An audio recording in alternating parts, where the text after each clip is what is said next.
Hello everyone, আসসালামু আলাইকুম। Welcome to Naimat share. চলে এসেছি প্রতিদিনের মতো নতুন আরও একটি রেসিপি নিয়ে।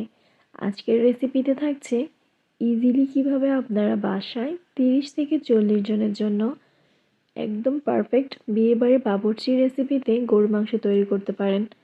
ফুল টিপস অ্যান্ড ট্রিক্স সহকারে আজকের রেসিপিটি থাকছে। পারফেক্টভাবে দেখিয়ে দিব খুব সহজে কোনো হ্যাসেল ছাড়াই বাসায় কিভাবে মাংসটা রান্না করতে পারেন।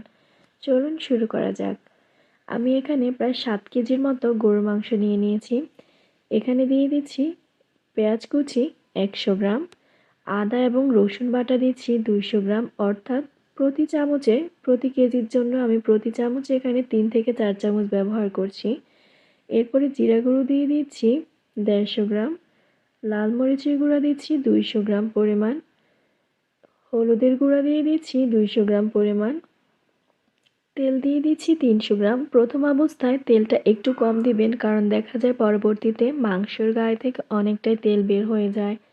খুব ভালোভাবে মিশিয়ে নিব, এতে করে মাংসটা সহজেই মশলাটার গায়ের সাথে মিশবে।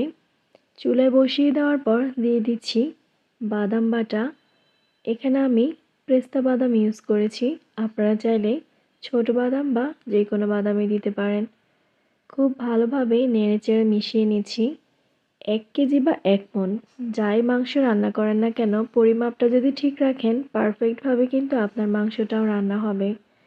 একটুখানি ঢাকনা দিয়ে পানিটা বের করে নিয়েছি।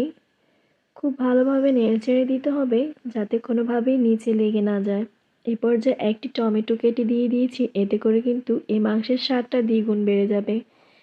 দিয়ে দিচ্ছি এ পর্যায়ে একদম ফুটন্ত গরম পানি, যাতে মাংসটা রান্না করতে খুব বেশি সময় না লাগে।